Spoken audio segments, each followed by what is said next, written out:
Hey everybody, this is Jim for ALEC 202, and I'm going to give you a brief video overview of the trait approach, which is the first of 14 theories or approaches that we will look at in this course.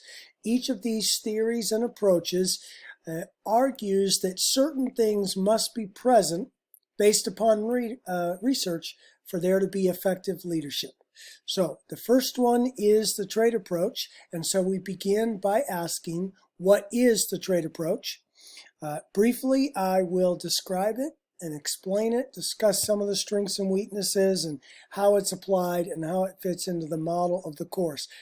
I will not cover everything or everything in the chapter, but just give you a few highlights. So I'll throw out my definition of leadership to begin with, which is a modified version of Nordhaus. I read many of yours in the reflection. You've put your definition down and had some good insights. So here's mine, that leadership is a complex interpersonal and contextual process where the initiative, the interaction, and the influence of a leader, as well as the responses of followers, result in the pursuit of desired purposes and goals. So I get this largely from Dunham and Pearce's model, which is the model for our ALEC 202 course.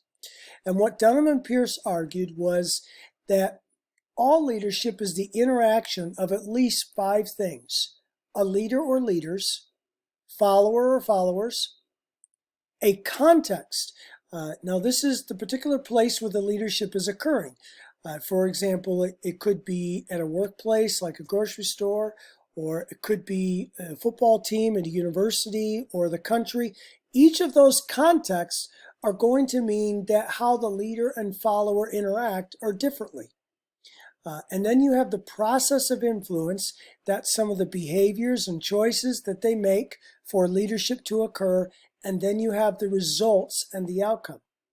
And they argued that all leadership as it happens is an interaction of these 5 things. So we use this model for the basis of the course. And what we do is, as we look at each of the 14 theories and approaches, we analyze them in view of the leader, follower, context, process of influence, and the outcomes. We do that by filling out a matrix for each of the 14 approaches. And I would encourage you to go to the modules on Canvas and watch under the intro to the course, watch the video that explains what the matrix is and how to do it.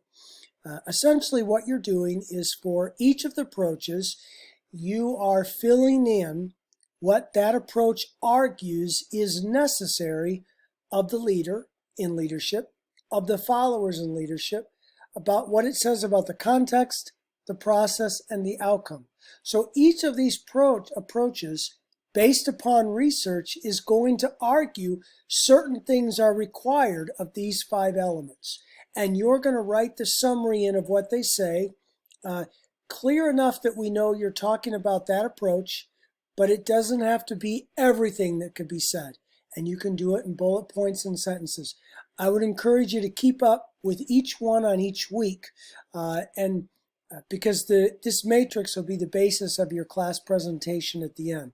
And again, there is a video on Canvas that explains exactly how to do the matrix. So we move now to ways to conceptualize leadership.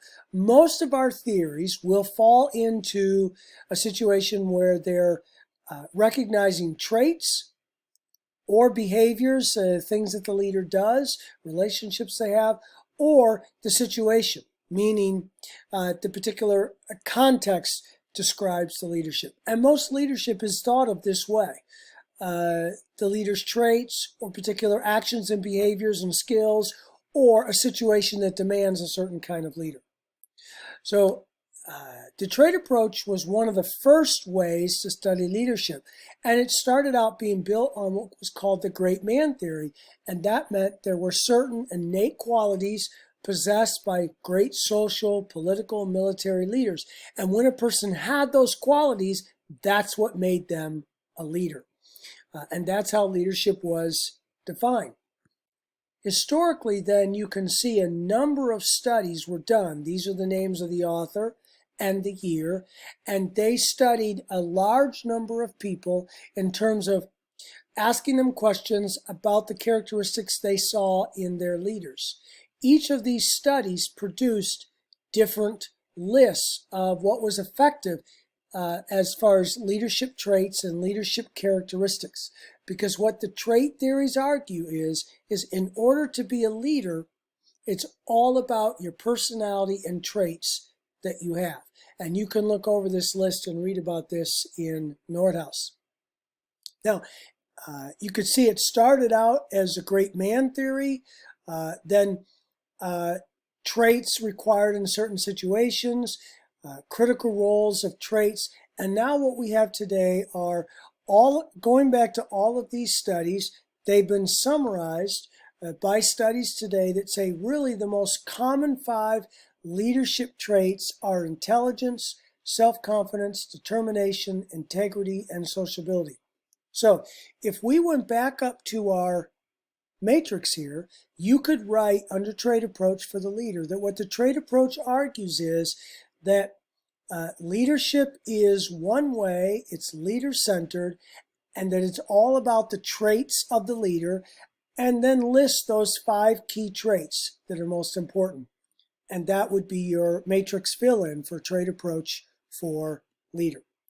So let's move back down to the trait approach. Here's the span that it's developed over time. And the major leadership traits that you possess or cultivate to be perceived by a leader today are intelligence, self-confidence, determination, integrity, and sociability. Okay, we can also relate the trait approach to personality. For example, here are, from research, the 5 major types of personality. Neuroticism, extroversion, openness, agreeableness, conscientiousness. This is the Big 5 personality test that's very well established in personality and psychological studies. They did a comparison to how leadership related to that, and they discovered that extroversion was the factor most commonly associated with leadership. It was the most important trait of effective leaders. Second was conscientiousness, then openness. And in fact, what they found as they related the relationship between leadership emergence, leadership effectiveness, and these traits is that 23% of effective leadership is found in the personality traits. So some of you may be thinking, well, I don't know if I like the trait approach because it says that only people who are leaders or have certain personality traits. There are other theories that argue differently.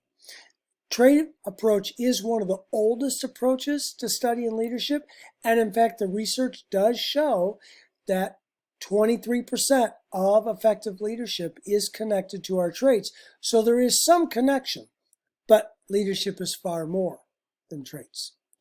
So we also have strengths, which is connected to personality, connected to traits. You can read about this. Research shows that strengths are a consistent part of leadership and that certain strengths, when they're developed, can enhance your leadership capability. Emotional intelligence is another trait, another part of leadership. And again, research has shown that people that are able to apply emotions to tasks, express emotions, think about emotions, manage them well in the relationships, and build good relationships are able to be effective in leadership. And so we recognize some of leadership is about traits.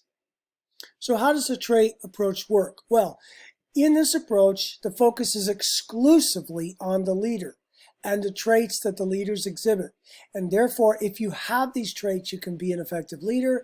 And if you don't have them, you can't. It gets used in hiring practices.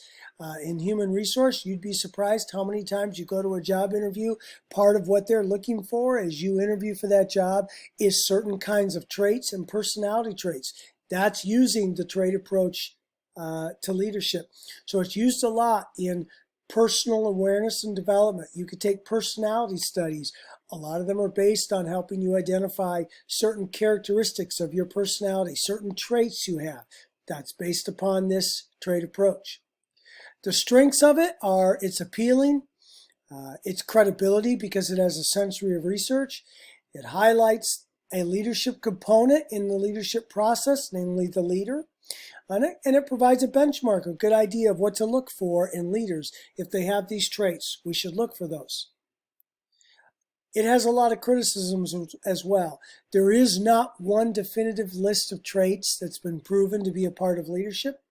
It doesn't account for situations and contexts that might demand different kinds of leadership. It's highly subjective as to which traits are better or not. Research fails to show a relationship between traits and good leadership outcomes. It's not good for training because traits are things that you inherit as a part of your personality. They're not usually trained and developed, and a lot of leadership can be. In fact, when we get to skills approach, they will argue just the opposite. They will say, okay, trait approach argues you have to have certain traits to be a leader. Skill approach argues, no, everybody can be a leader if you learn certain skills. So those are some of the criticisms of trait approach. So that brings us to the end of the trait approach. You can read through Nordhaus, watch the videos, take the quiz, post in the discussion some of your own interaction to the questions, and then respond to peers, and then by Sunday, do a reflection. You also, again, as a reminder, want to keep up with this leadership matrix, and I would encourage you to watch the matrix video so you can learn how to do that well. So, okay, great. As always, if you have questions, please feel free to email me or email or text. You can text me or email and text Connor, the TA. So have a great weekend.